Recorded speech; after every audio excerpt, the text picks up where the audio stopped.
America Votes 2014, electoral officials in 27 states have launched a massive new campaign against voter fraud.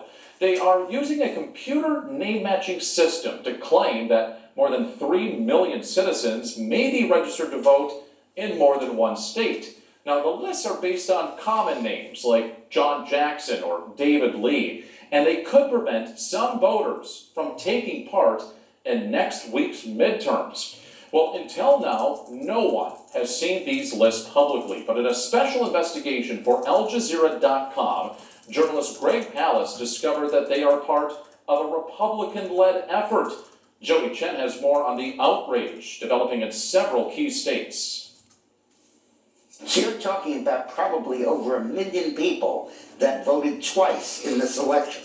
The first concrete evidence we've ever had of massive voter fraud. We've talked about it ad nauseum. This proves it.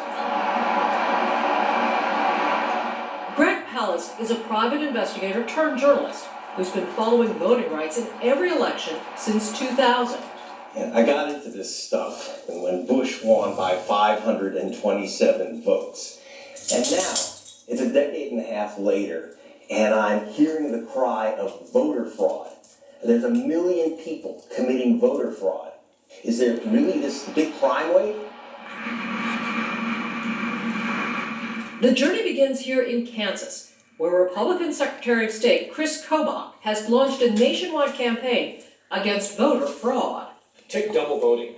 That's a slam dunk to prove that. A guy's voted in Kansas and he's voted in Colorado. It's a state crime, it's also a federal crime, but the Obama administration is not interested in prosecuting. Surprise, surprise. And so we have to do it. In 2011, he began promoting a digital name matching program used to scan electoral records and flag anyone whose name appears on the voter rolls in more than one state. It's called Crosscheck, and across the country, 27 states are using it to investigate possible voter fraud. Among them, 22 have an election board controlled by Republicans. Otherwise, you've heard from me. Pallas and his team contacted every state involved with Crosscheck to request access to these so-called double voter lists. Only 3 complied, and now Al Jazeera is making them public for the first time. It took us months of harassing these offices till they finally gave up the list from Washington and Virginia and Georgia. And I looked at these millions of names: Jorge Rodriguez, David Lee, Joe Black, common names. That's the only identifier. So then I say, well, who are these guys? Pallas went to North Carolina, where electoral officials have taken the unusual step of hiring a former FBI investigator. He's been given a list of more than 190,000 names flagged by Crosscheck to determine if any of them should be prosecuted for voter fraud. Hey, how are you, Mr. Lawson? Good to see you. Okay, welcome. Josh Lawson is a spokesperson for the North Carolina Board of Elections. Have you busted anyone because of Crosscheck? We've not made any referrals yet to any district attorneys. There's not been a presentation to the state board. Not even a referral. Which is required under state law. Have you bagged any double voters in, say, the last 10 years? We've made referrals. Whether the DAs have prosecuted them, we do not have good data on. And is it really difficult to find these people? It's not about just going out and blanketly trying to arrest somebody. You have to have evidence of a crime. Of the 3 million names identified by Crosscheck in the last 2 years, not one has been convicted of voter fraud.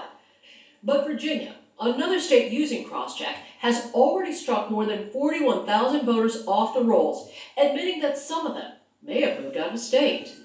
Other states like North Carolina have been reaching out to voters on the Crosscheck list by mail. Those who fail to confirm their identity will be denied the right to vote on Election Day. But you have this whole hysteria over the fraudulent voters. But they, do they exist? We know that we have fraudulent lists. You know that. Because but you can't find them even though you have their address. You should. They are. Again, is there a question? I understand. I'm asking why you can't find them if you have their addresses, social security numbers, signatures. I never said we couldn't find them. I said that we had not prosecuted. The problem is the methodology. There's over 1 million middle names that are mismatched. So you look at this. You got in Georgia, James Elmer Barnes Jr. is supposed to be the same guy as James Cross Barnes III. And you go right down and you see James Ratcliffe Barnes Jr. is supposed to be the same as James Anthony Barnes, the nothing, probably senior. In fact, Georgia's cross-check list has more than 500,000 names on it. Palace went there to find out how the state was handling them, and found out that few people even knew this was going on. Here's the type of matching that they do. Vincent Hardy Williams voted in Georgia. Vincent H. Williams voted in Virginia. Okay. So they said that that's the same guy. And how do they know that that's the same person? Stacey Abrams is the top-ranking Democrat in Georgia's state assembly. Palace went to meet her 3 weeks before Election Day. I sit as the minority leader of the House of Representatives. This information has never been presented to the House of Representatives. I think it's completely unreasonable, and I certainly intend, through my auspices as a member of the House of Representatives, to investigate and to request information from the Secretary of State about this program, about the nature of the program, about the origin of it, about the resources being used to implement it, and about whether or not we are systematically attempting to disenfranchise 500,000 of our Georgia voters. For someone to vote in two places, that's kind of odd, because we have a hard time getting them to vote one place. Helen Butler is the director of the New Georgia Project, a get-off-the-vote initiative aimed at minorities. According to voting protection groups that we've met with in Carolina, according to Dick Morris on Fox TV, that the Obama campaign, for example, may have had 1 million people voting twice, and that he stole the election. Oh, that's crazy. That is totally crazy. There were not people voting twice in any election. And if they're basing it off of this, they are crazy as well, because that tells you that that is not good information. In the lead-up to midterms, Georgia has begun sending postcards to anyone suspected of being a double voter, asking them to verify their registration. But Butler says they're easy to miss. So you think if someone got this, that their vote would be saved? No, because more than likely they're going to throw it out. And that's the way junk mail comes. And like me, I go, whoop, I don't know who that is. Whoop. Tomorrow night. They want to keep the good old boys in office, that's all it is. What's behind the double voting lists? I didn't know you guys were gonna give us this bombshell, my God. Our investigation finds minorities and immigrants are being targeted more than others. This is voter suppression, pure and simple. And that's America Tonight's Joey Chen reporting. We're now joined by AlJazeera.com investigative journalist Greg Palast. Greg, thanks for joining us. First up, any evidence right now of real people that are being affected by this? Very real people. Virginia has told us that they've already removed over 41,000 voters, about 10% of their cross-check list. That's just 1 out of 27 states. The other states won't tell us how many they've removed so far. So do we know, in the state of Virginia, were these names cross-checked with birth dates? Did they use social security numbers? Because isn't that how cross-check markets itself? Yes, there's a great, wonderful PowerPoint presentation by the Secretary of State of Kansas saying that we use birth dates, they show social security numbers, but in fact, they are not used. Indeed, in the instructions, we got our hand on the cross-check instructions. It says, if we get social security numbers, and they don't have many, they ignore the mismatches. It says it right in the instructions. How can you possibly ignore that? How can you possibly ignore that? Do we have any explanation for that? They want to get the widest group of what they consider suspects of double voting. If you use birth dates, if you use social security numbers, you wouldn't have 500,000 double voting suspects in the state of Georgia alone. It just wouldn't happen. Do you have any idea how many we would have if they actually did that, if they used birth dates, social security numbers?